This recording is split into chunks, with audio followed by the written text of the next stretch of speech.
ਇਹ ਜਿਹੜੇ ਨਾਥਾਨਾਂ ਦੇ ਉੱਤੇ ਲੱਖਾਂ ਰੁਪਇਆ ਸੁੱਟ ਦਿੰਦੇ ਨੇ, ਇਹਨਾਂ ਦਾ ਹਿਸਾਬ ਨਹੀਂ ਹੋਣਾ। ਤੁਸੀਂ ਸਾਹਮਣੇ ਮਜ਼ਦੂਰ ਬਿਠਾਏ ਦੇ ਨੇ, 800 ਰੁਪਏ ਦਿਹਾੜੀ ਵਾਲੇ ਲੋਕ ਸਾਹਮਣੇ ਬੈਠੇ ਦੇ ਨੇ, ਉਹਨਾਂ ਦੇ ਉੱਤੇ 5-5 ਹਜ਼ਾਰ ਸੁੱਟਦੇ, ਉਹਨਾਂ ਦਾ ਕਲੇਜਾ ਬਾਹਰ ਨਹੀਂ ਆਉਣਾ ਵੇਖ ਕੇ। ਉਹ ਵੀ ਕਹਿੰਦੇ ਹੋਣੇ ਨੇ ਕਾਸ਼ ਫਿਰ ਅਸੀਂ ਵੀ ਕੋਈ ਨੋਟ ਖਾਂ ਨਹੀਂ ਹੁੰਦੇ ਤਾਂ ਕਿ ਸਾਡੇ ਉੱਤੇ ਵੀ ਲੱਖਾਂ ਰੁਪਏ ਡਿੱਗਦੇ। ਤੇ ਮਾਰੇ ਬੰਦੇ ਨਾਲ ਸਲਾਮ ਹੈ ਜਿਹੜੇ ਨਾਥਾਂ ਲੈਂਦੇ ਨੇ ਇੰਜ ਕਰਕੇ, ਮੂੰਹ ਦੇ ਉੱਤੇ ਦਾੜੀਆਂ ਨਹੀਂ ਹੈ ਤੇ ਲੋਕਾਂ ਕੋ ਹੱਥ ਚੁੰਮਵਾਉਂਦੇ ਨੇ। ਤੁਹਾਡੀ ਔਕਾਤ ਹੈ ਤੁਸੀਂ ਹੱਥ ਚੁੰਮਵਾਓ।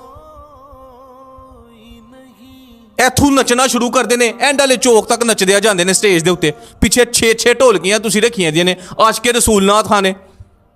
ਸਾਰੀ ਉਮਰ ਨਾਥਾਨੀ ਕਰਦੇ ਹੋ ਗਏ, ਮੂੰਹ ਤੇ ਦਾੜੀ ਰੱਖਣ ਦੀ ਤੌਫੀਕ ਨਹੀਂ ਹੋਈ ਤੁਹਾਨੂੰ। ਇਧਰੋਂ ਅੱਛਾ ਸਾਰੀ ਕੌਮ ਨੂੰ ਮਦੀਨੇ ਭੇਜਦੇ ਨੇ, ਆਪ ਹੀ ਡਿਫੈਂਸ 'ਚ ਟੁਰ ਜਾਂਦੇ ਨੇ। ਵੱਡੇ ਆਸ਼ਕੇ ਰਸੂਲ ਵੇਖ ਲਓ, ਤੁਹਾਡੀਆਂ ਆਣੀਆਂ ਜਾਣੀਆਂ ਵੇਖੀਏ ਨਾ, ਯਕੀਨ ਕਰੋ ਅਗਰ ਬੰਦਾ ਨਿਊਟਰਲ ਹੋ ਕੇ ਸੋਚੇ ਨਾ, ਇਹ ਨਹੀਂ ਪਤਾ ਲੱਗਦਾ ਕਿ ਮਰਾਸੀ ਆਂਦਾ ਪਿਆ ਕਿ ਨਾਥਾਂ ਨੇ। हुजूर दे